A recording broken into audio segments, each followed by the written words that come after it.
Hola, bienvenidos a su análisis personalizado. Uy. Hoy nos sumergimos en el sistema financiero ecuatoriano. Ah, No se trata solo de números y balances. claro. Vamos a descubrir cómo Ecuador gestiona los riesgos financieros, esos factores que pueden hacer tambalear su economía. Lo interesante es que no solo copian modelos internacionales, adaptan las estrategias globales a las necesidades propias del Ecuador, ¿Mm? un país con una dinámica financiera única. Exacto. Y tenemos material fascinante para esta investigación.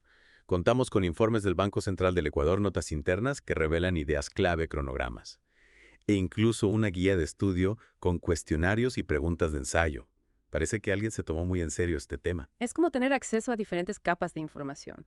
Tendremos una visión multidimensional como si armáramos un rompecabezas pieza por pieza. Me encanta esa analogía.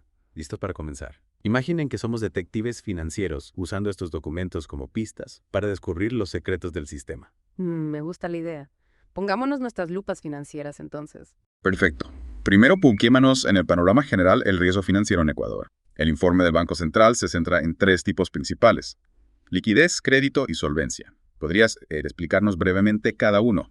Claro, imaginemos un banco como un barco. La liquidez es la capacidad del barco para navegar sin problemas teniendo suficiente efectivo disponible para sus operaciones diarias. Si no hay suficiente liquidez, el barco encalla. Qué imagen tan clara.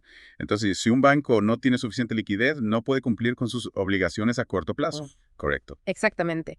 El riesgo de crédito, por otro lado, se relaciona con la posibilidad de que los prestatarios no paguen sus deudas. Es como si el barco llevara carga, pero algunas cajas están dañadas y podrían perderse en el camino. Y eso impacta directamente las ganancias del banco. Así es. Y finalmente, el riesgo de solvencia se refiere a la capacidad del barco para mantenerse a flote a largo plazo, incluso en medio de tormentas.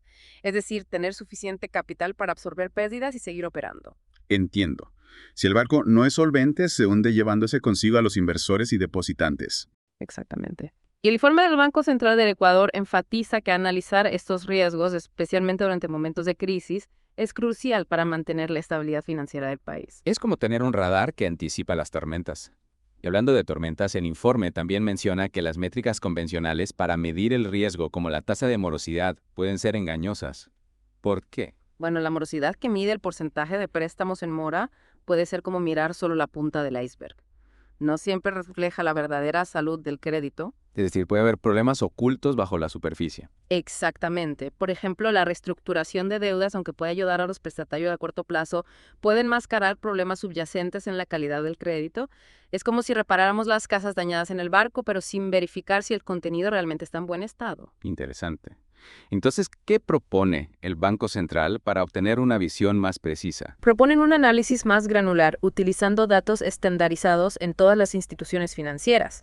Es como tener un inventario detallado de cada caja en el barco, sabiendo exactamente qué contiene y su estado. Tiene sentido. Y aquí viene la parte que me intriga. La evaluación de riesgos basada en escenarios. Suena futurista. Lo es, y es fascinante.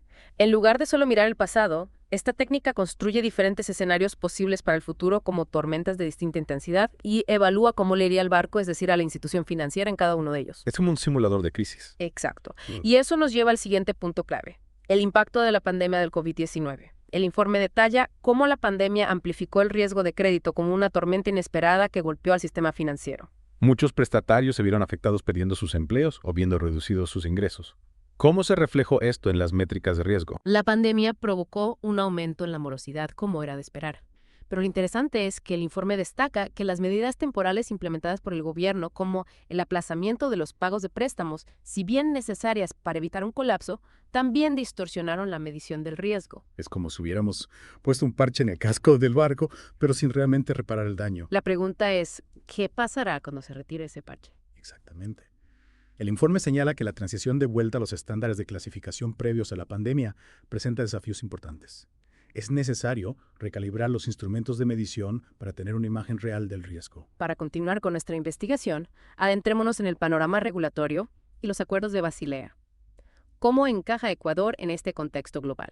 Ecuador ha ido incorporando elementos de los acuerdos de Basilea, que son estándares internacionales para la regulación bancaria, en sus propias regulaciones.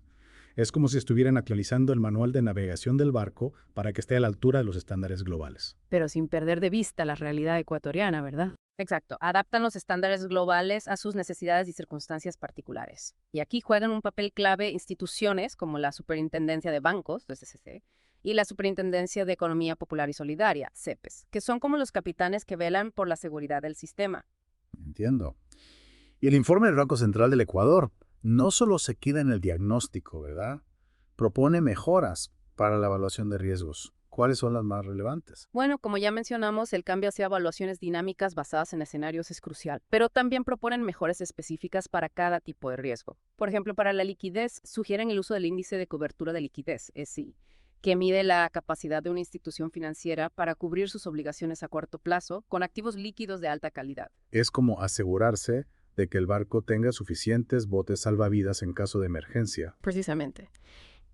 Y para riesgo de crédito proponen una combinación de la morosidad con otras variables como la calificación crediticia y el análisis de flujo de caja.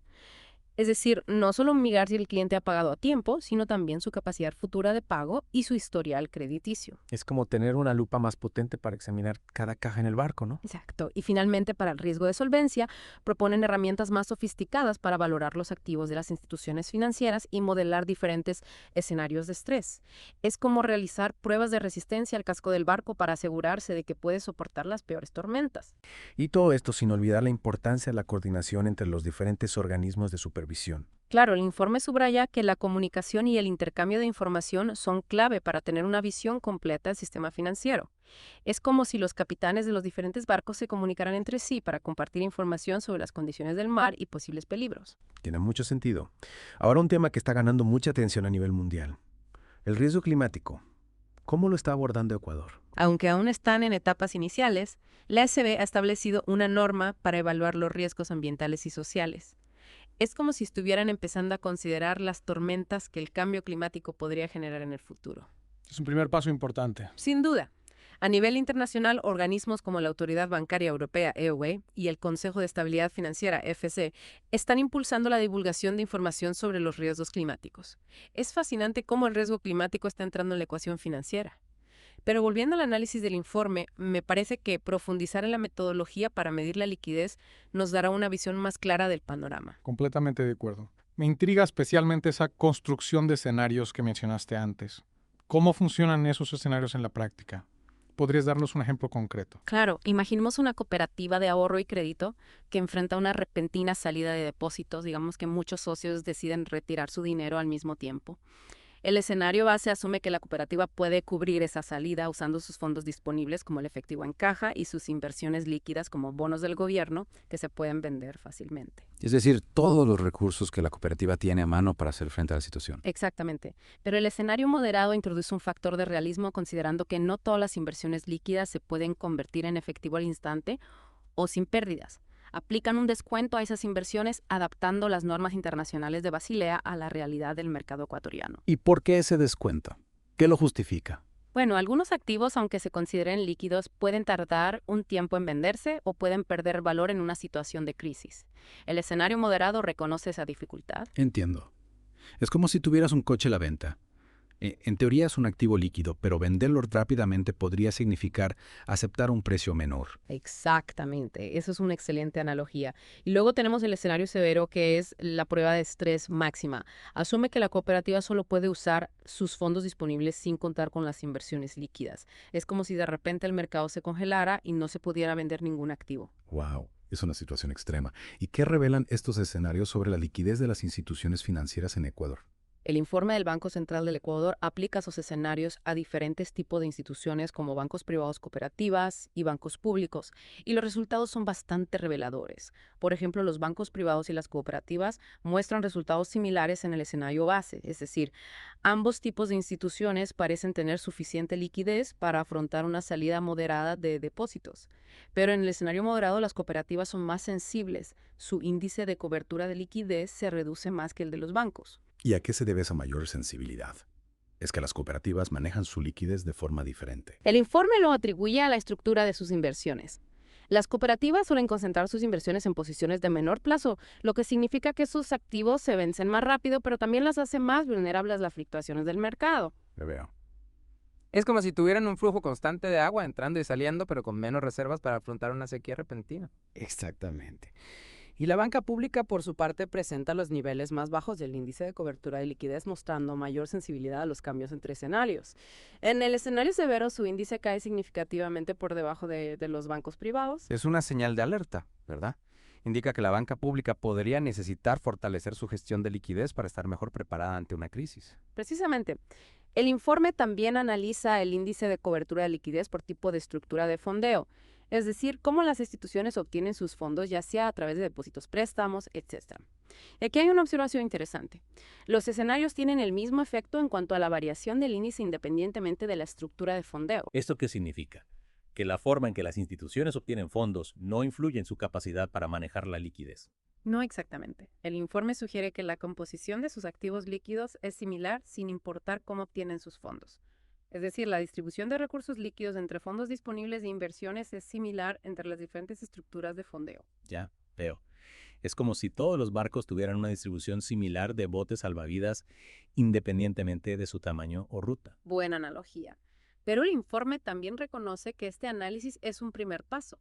Señala la necesidad de desarrollar indicadores más sofisticados que analicen la dinámica de la liquidez a lo largo del tiempo. Es decir, no solo mirar la foto fija, sino la película completa. Exactamente.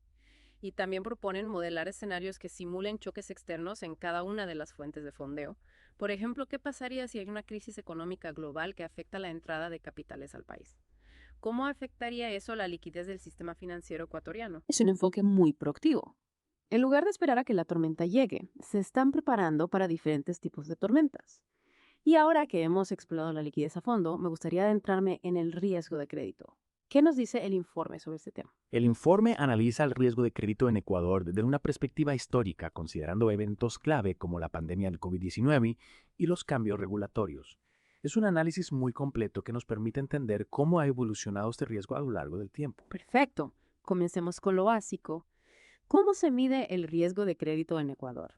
¿Qué indicadores se utilizan? Tradicionalmente se utilizan la morosidad de la cartera y la cobertura de provisiones. La morosidad, como ya explicamos, refleja el porcentaje de la cartera de crédito que no se ha pagado después de un periodo determinado, es decir, los préstamos que están en mora. Es como el porcentaje de cajas dañadas en el barco. Exacto. Y la cobertura de provisiones indica la capacidad de la institución financiera para absorber las pérdidas por créditos incobrables. Es como un colchón financiero que protege a la institución de las pérdidas. Entiendo. Es como si el barco tuviera un seguro para cubrir las pérdidas de las cajas dañadas. Precisamente. Pero el informe del Banco Central del Ecuador advierte sobre las limitaciones de estos indicadores. ¿Por qué? No son suficientes para evaluar el riesgo de crédito. No siempre. Por ejemplo, la morosidad puede ser engañosa, porque no todas las instituciones financieras tienen la misma aversión al riesgo. Algunas pueden tener políticas de crédito más flexibles, lo que podría resultar en una morosidad menor, pero no necesariamente significa que estén gestionando el riesgo de manera más efectiva. Es como si un barco transportara carga más frágil que otro. Tendría un mayor riesgo de tener cajas dañadas aunque su capitán sea muy cuidadoso. Exactamente. Y la reestructuración de deudas también puede distorsionar la imagen. Si bien puede ayudar a los prestatarios a ponerse al día con sus pagos, también puede ocultar problemas subyacentes en la calidad del crédito. Es como si reparáramos las cajas dañadas en el barco, pero sin verificar si el contenido realmente está en buen estado. Es una solución temporal, que no siempre aborda la raíz del problema. El informe también señala que la expansión del crédito puede reducir artificialmente la morosidad sin que esto implique una mejora real en la salud del crédito. Es como si el barco llevara más carga, pero sin aumentar la capacidad de su bodega ni la resistencia de su estructura. Es decir, se pueden estar otorgando más préstamos, pero prestatarios que tienen mayor riesgo de impago. Exactamente. Por eso un informe del Banco Central del Ecuador propone un enfoque más integral para la evaluación del riesgo de crédito. ¿Qué tipo de enfoque? ¿En qué consiste esa visión más integral? Proponen un enfoque que combina la morosidad con otras medidas como el índice de cobertura de provisiones, la calificación crediticia y el análisis del flujo de caja. Es como si además de contar las cajas dañadas, también evaluáramos la calidad de la carga, el historial del proveedor y la ruta del barco. Es una visión más holística que considera diferentes aspectos del riesgo. Exactamente. Y el informe también analiza el impacto de la pandemia del COVID-19 en el riesgo de crédito en Ecuador. Fue un periodo de gran incertidumbre económica, ¿verdad? Muchas empresas cerraron y muchas personas perdieron sus empleos. ¿Cómo se reflejó eso en el riesgo de crédito? La pandemia provocó un aumento en los impagos debido a la disminución de la capacidad de pago de los prestatarios. Muchas personas perdieron sus empleos o vieron reducidos sus ingresos, lo que dificultó el pago de sus deudas. Es como si la tormenta hubiera dañado parte de la carga del barco. Exactamente. ¿Y cómo respondió el gobierno ecuatoriano a esta situación? Implementaron medidas para aliviar la presión sobre el sistema financiero, como la extensión de los plazos para considerar los créditos como vencidos y el ajuste de los porcentajes de provisiones para las instituciones financieras. Eran medidas necesarias para evitar un colapso del sistema. Es como si hubieran aligerado la carga del barco para evitar que se hundiera durante la tormenta. Correcto. Pero estas medidas también distorsionaron la medición del riesgo de crédito. Al flexibilizar las reglas se ocultó el riesgo real que se estaba gestando. Es como si hubieran tapado las cajas dañadas con una lona, pero sin repararlas realmente. Y cuando se volvió a la normalidad con la reducción del plazo para considerar la cartera como vencida de 60 a 30 días, el riesgo de crédito se hizo más evidente. Exactamente. Es como si hubieran quitado la lona y se hubieran revelado todos los daños que se estaban ocultando. El informe del Banco Central del Ecuador subraya la importancia de considerar estos cambios regulatorios al analizar la evolución del riesgo de crédito. Las cifras pueden ser engañosas si no se tiene en cuenta el contexto en el que se produjeron. Es fundamental comprender no solo los números, sino también la historia que hay detrás de ellos. No podemos simplemente mirar la foto final, tenemos que ver toda la película. El informe también destaca la necesidad de una gestión de riesgos más prudente en el futuro. La pandemia del COVID-19 ha puesto de manifiesto las vulnerabilidades del sistema financiero ecuatoriano, y es importante aprender de esta experiencia para fortalecer su resistencia ante futuras crisis. Es una lección que no podemos olvidar. No podemos darnos el lujo de bajar la guardia. Ahora, volviendo a la construcción de escenarios que mencionábamos antes, ¿cómo se aplican estos escenarios al riesgo de crédito? El informe del Banco Central del Ecuador propone 3 escenarios para evaluar el riesgo de crédito: base, moderado y severo. ¿Y en qué se diferencian estos escenarios? ¿Qué factores se consideran en cada uno? El escenario base utiliza el cálculo tradicional de la cartera improductiva, que incluye la cartera vencida y la cartera que no deben intereses. Es decir, considera los préstamos que ya están en mora y los que no están generando ingresos para la institución financiera. Es como el punto de partida para el análisis, la foto inicial del estado de la carga. Correcto. El escenario moderado incorpora la cartera improductiva, los créditos refinanciados o reestructurados con vencimiento mayor a 180 días, incluidos los que se acogieron al proceso de refinanciamiento por la pandemia del COVID-19. Es decir, considera los préstamos que, aunque no estén en mora, actualmente tienen un mayor riesgo de caer en impago en el futuro. Es como si revisáramos las cajas que se repararon durante la tormenta, sabiendo que algunas podrían volver a dañarse en el futuro. Exactamente. Y el escenario severo va un paso más allá. Añade a la cartera improductiva las cuentas por cobrar y la deficiencia de provisiones fuera de balance. Espera. ¿Qué son las cuentas por cobrar y la deficiencia de provisiones fuera de balance? Suenan a conceptos complejos. Las cuentas por cobrar son básicamente ingresos que la institución financiera espera recibir, pero que aún no se han materializado. Pueden ser intereses por cobrar comisiones pendientes de cobro, facturas garantías, etc. La deficiencia de provisiones fuera de balance se refiere a la diferencia entre las provisiones que la institución debería tener y las que realmente tiene según los criterios del organismo de supervisión. Es como si el barco tuviera un registro de los pagos pendientes por la carga transportada, pero no tuviera suficiente dinero en reserva para cubrir las posibles pérdidas si esos pagos no se realizan. Exactamente. El escenario severo asume que una parte de estas cuentas por cobrar no se recuperará y que la deficiencia de provisiones deberá cubrirse, lo que aumentaría la cartera improductiva y por ende el riesgo de crédito. Es un escenario pesimista, pero necesario para evaluar la resistencia del sistema ante un shock severo. Es como si simularan una tormenta mucho más fuerte que las que se han visto antes, para ver si el barco realmente puede soportarla. El informe del Banco Central del Ecuador aplica estos escenarios a la banca privada y al sector financiero popular y solidario, y los resultados son bastante reveladores. ¿Qué descubrieron? ¿Qué nos dicen estos escenarios sobre el riesgo de crédito en Ecuador? En el escenario base, la morosidad no muestra una tendencia clara en los últimos años. Sin embargo, en los escenarios moderados y severos se observa un deterioro de la calidad de la cartera durante la pandemia del COVID-19. Es decir, el riesgo de crédito se hizo más evidente cuando se incorporaron al análisis los créditos refinanciados o reestructurados y las cuentas por cobrar. Exactamente. Y la cobertura de provisiones también se reduce en los escenarios moderado y severo, lo que indica que las instituciones financieras podrían tener dificultades para absorber las pérdidas por créditos incobrables en un escenario de estrés. Es una señal de alerta que no podemos ignorar. indica que el sistema financiero ecuatoriano podría ser más vulnerable de lo que parece a simple vista. El informe del Banco Central del Ecuador también analiza los factores que influyen en el riesgo de crédito y aquí destaca la importancia de considerar tanto los factores internos como los externos. ¿A qué se refieren con factores internos y externos?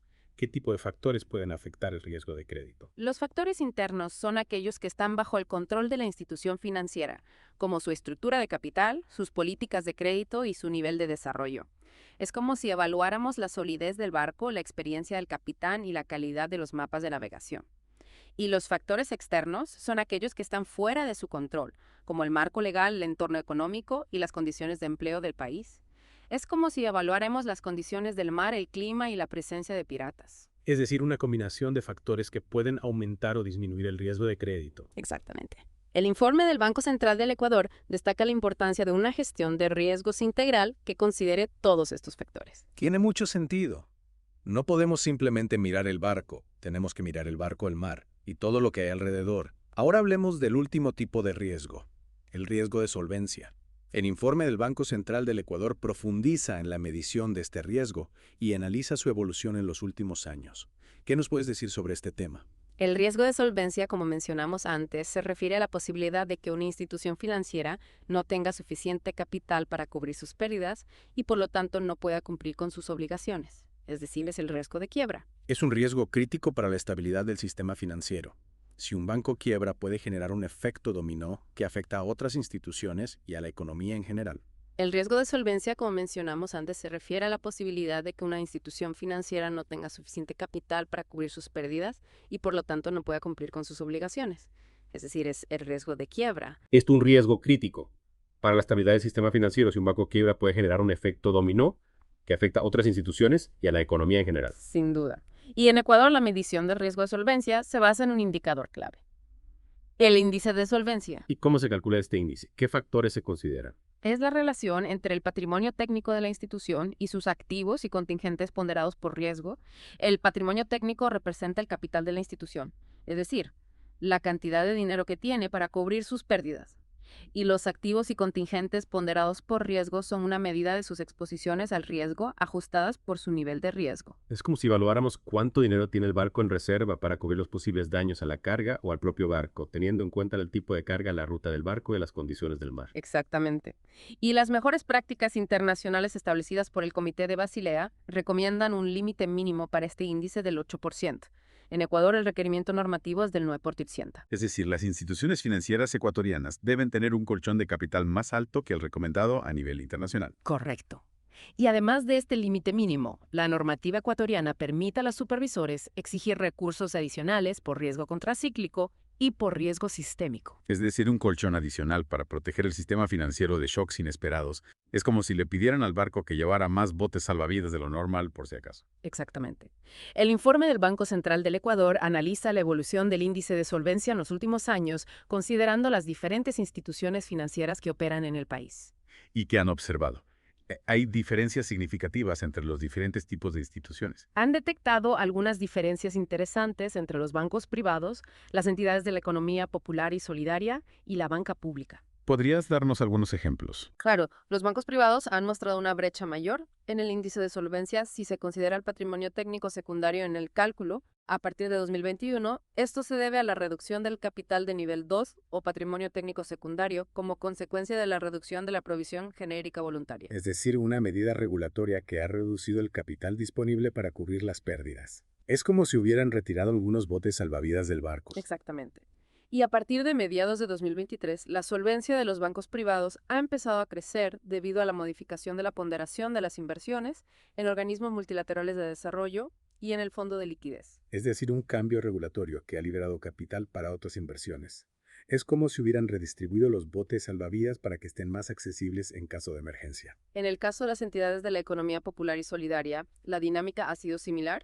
La solvencia ha disminuido a partir de 2021 debido a la reactivación del crédito y ha aumentado en los últimos meses debido a la modificación de la ponderación de las inversiones. Es decir, el ciclo económico y las decisiones regulatorias han tenido un impacto en la solvencia de esas instituciones. Es como si la marea hubiera subido y bajado, afectando la flotabilidad del barco. La banca pública, por su parte, presenta una particularidad. El índice de solvencia, que excluye el patrimonio técnico secundario, es mayor que el índice base.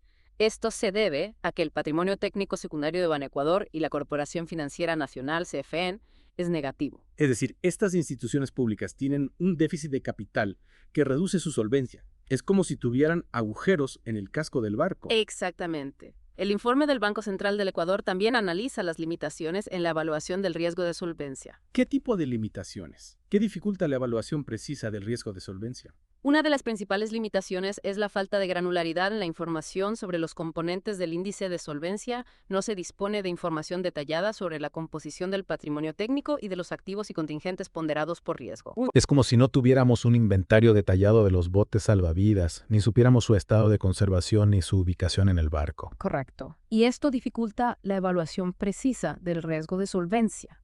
Hay otras limitaciones. ¡Qué meme! El informe del Banco Central del Ecuador también menciona los cambios regulatorios como un factor que puede distorsionar la medición del riesgo de solvencia. Por ejemplo, la reducción de la proporción de provisiones que se consideran en el cálculo del patrimonio técnico o la modificación de la forma de agregación de las cuentas que conforman el patrimonio técnico secundario. Es decir, cambios en las reglas del juego que pueden afectar la comparabilidad de los datos en el tiempo. Es como si cambiaran las normas de seguridad marítima, lo que dificulta la comparación entre barcos de diferentes épocas. Exactamente. Por eso el informe del Banco Central del Ecuador insiste en la importancia de considerar el contexto regulatorio al analizar la evolución del índice de solvencia. Es fundamental comprender no solo los números, sino también las reglas que los rigen. No podemos simplemente mirar los resultados. Tenemos que entender cómo se obtuvieron. El informe del Banco Central del Ecuador también propone algunos pasos para mejorar la medición del riesgo de solvencia. ¿Qué tipo de pasos? ¿Qué se puede hacer para tener una visión más precisa del riesgo de solvencia? En primer lugar, recomiendan estandarizar la forma de valoración de los títulos que pueden ser más líquidos, dependiendo de su emisor calificación y tipo de instrumento. También sugieren utilizar una tecnología crediticia más sofisticada que permita medir con mayor precisión el riesgo de los créditos. Es decir, utilizar herramientas más avanzadas para evaluar el riesgo es como si utilizaran sonares y radares más precisos para detectar los peligros en el mar. Correcto. Y también proponen establecer lineamientos claros sobre los porcentajes de requerimiento de capital y sobre los parámetros para la activación o desactivación de los colchones de capital. Es decir, definir reglas del juego más claras y transparentes para las instituciones financieras. Es como si establecieran normas claras sobre la cantidad de botes salvavidas que debe llevar cada barco y cuándo se deben usar. El informe del Banco Central del Ecuador también destaca la importancia de que los supervisores comuniquen a las instituciones financieras la importancia de cada requerimiento de capital en particular. Deben explicar la función del colchón anticíclico y del colchón de conservación de capital. Es decir, educar a las instituciones financieras sobre las mejores prácticas de gestión de riesgos es como si entrenaran a los capitanes de los barcos para que sepan cómo navegar en diferentes condiciones climáticas y cómo afrontar las emergencias. Exactamente. En resumen, el informe del Banco Central del Ecuador propone un enfoque más integral y sofisticado para la medición del riesgo de solvencia con el objetivo de fortalecer la estabilidad del sistema financiero ecuatoriano. Es un gran paso hacia un sistema financiero más robusto y resiliente. Un sistema financiero que pueda afrontar las tormentas y los desafíos del futuro. Ahora, volviendo a la construcción de escenarios, el informe del Banco Central del Ecuador utiliza los mismos escenarios que para el riesgo de crédito. Base moderado y severo. Pero ¿en qué se diferencian los escenarios para el riesgo de solvencia de los escenarios para el riesgo de crédito? ¿Qué se evalúa en cada caso? La diferencia radica en que los escenarios para el riesgo de solvencia se enfocan en calcular el déficit de provisiones que tendrían las instituciones financieras, dados los supuestos utilizados para estresar los índices de solvencia y cobertura. Es decir, se evalúa cuánto capital adicional necesitarían las instituciones financieras para cubrir sus pérdidas potenciales en cada escenario. Es como si calcularan cuántos botes salvavidas adicionales necesitaría el barco para afrontar una tormenta de mayor intensidad. Exactamente. Y los resultados son bastante interesantes. ¿Qué descubrieron? ¿Qué nos dicen estos escenarios sobre la solvencia del sistema financiero ecuatoriano? En el escenario base, la mayoría de las instituciones financieras cumplen con el límite normativo del 9% para el índice de solvencia. Sin embargo, en los escenarios moderado y severo, algunas instituciones, especialmente las cooperativas, muestran una mayor vulnerabilidad. Es decir, en un escenario de estrés, algunas instituciones podrían tener dificultades para mantener su solvencia. Es como si algunos barcos no tuvieran suficientes botes salvavidas para afrontar una tormenta muy fuerte. Exactamente, y esto destaca la importancia de una gestión de riesgos prudente y de la implementación de medidas para fortalecer la solvencia de las instituciones financieras más vulnerables. Es fundamental garantizar que el sistema financiero ecuatoriano esté preparado para afrontar futuras crisis. No podemos permitirnos que el barco se hunda en medio de la tormenta. El informe del Banco Central del Ecuador también analiza los factores que influyen en el riesgo de solvencia y aquí destaca la importancia del riesgo de crédito. ¿Cómo se relaciona el riesgo de crédito con el riesgo de solvencia? ¿Cómo puede un tipo de riesgo afectar al otro? El riesgo de crédito es el principal factor que puede afectar la solvencia de una institución financiera. Si la cartera de crédito se deteriora, las pérdidas por créditos incobrables reducirán el patrimonio técnico de la institución, lo que a su vez reducirá su índice de solvencia. Es un efecto dominó que puede poner en riesgo la estabilidad de la institución. Es como si las cajas dañadas en el barco empezaran a hundirlo. Exactamente. Por eso el informe del Banco Central del Ecuador insiste en la importancia de una gestión de riesgos integral que abarque todos los tipos de riesgo, incluyendo el riesgo de crédito, el riesgo de liquidez y el riesgo de solvencia. Es fundamental tener una visión holística del riesgo para proteger la estabilidad del sistema financiero ecuatoriano. No podemos simplemente mirar cada riesgo de forma aislada, tenemos que ver cómo interactúan entre sí. El informe del Banco Central del Ecuador también menciona la liquidez como un factor que puede afectar la solvencia, aunque su relación no es tan directa como en el caso del crédito. ¿Cómo puede la liquidez afectar la solvencia? ¿Cómo puede la falta de liquidez llevar a la quiebra de una institución financiera? Si una institución financiera enfrenta problemas de liquidez, puede verse obligada a vender activos a precios desfavorables o a recurrir a financiamiento de emergencia a un costo elevado. Estas medidas, aunque pueden solucionar el problema de liquidez en el corto plazo, pueden erosionar su patrimonio técnico y, por lo tanto, reducir su solvencia en el largo plazo. Es decir, una crisis de liquidez puede convertirse en una crisis de solvencia si no se gestiona adecuadamente. Es como si el barco, al quedarse sin combustible, tuviera que vender parte de su carga a un precio muy bajo para poder llegar a puerto. Exactamente. El informe del Banco Central del Ecuador destaca la importancia de gestionar la liquidez y la solvencia de manera conjunta para garantizar la estabilidad del sistema financiero. Es una lección importante. Para las instituciones financieras ecuatorianas no pueden simplemente enfocarse en un tipo de riesgo, tienen que tener una visión integral de todos los riesgos que enfrentan. Ahora me gustaría retomar el tema del riesgo climático que mencionamos al principio. El informe del Banco Central del Ecuador reconoce la creciente importancia de este tipo de riesgo, pero no entra en detalles sobre cómo se está midiendo y gestionando en Ecuador. Es cierto, el informe se limita a mencionar que la Superintendencia de Bancos, o SESB, ha establecido una norma para evaluar los riesgos ambientales y sociales. ¿Podrías explicarnos un poco más sobre esta norma? ¿Qué implica para las instituciones financieras ecuatorianas? La norma de control para la evaluación y gestión del riesgo ambiental y social, como su nombre lo indica, establece criterios para que las instituciones financieras identifiquen, evalúen y gestionen los riesgos ambientales y sociales asociados a sus operaciones. El objetivo es promover la sostenibilidad del sistema financiero y minimizar los impactos negativos en el medio ambiente y en la sociedad. Es un paso importante en la dirección correcta. Es como si se les pidiera a los barcos que navegaran de forma más limpia y responsable para proteger el mar y las costas, pero ¿es suficiente? ¿Es esta norma suficiente para afrontar el desafío del riesgo climático? Es un buen comienzo, pero aún queda mucho por hacer. El riesgo climático es un desafío complejo y multidimensional que requiere un enfoque integral e innovador. Las instituciones financieras ecuatorianas, en colaboración con los organismos de supervisión, deben desarrollar metodologías y herramientas para medir y gestionar el riesgo climático de manera efectiva. ¿Qué tipo de metodologías y herramientas? ¿Qué se puede hacer para integrar el riesgo climático en la gestión de riesgos? Por ejemplo, se pueden utilizar modelos de análisis de escenarios para evaluar el impacto potencial del cambio climático en la cartera de crédito en las inversiones y la liquidez de las instituciones financieras. También se pueden desarrollar indicadores de riesgo climático que permitan monitorear la exposición de las instituciones financieras a este tipo de riesgo y su desempeño en la gestión del mismo. Es decir, integrar el riesgo climático en el análisis de riesgos tradicional.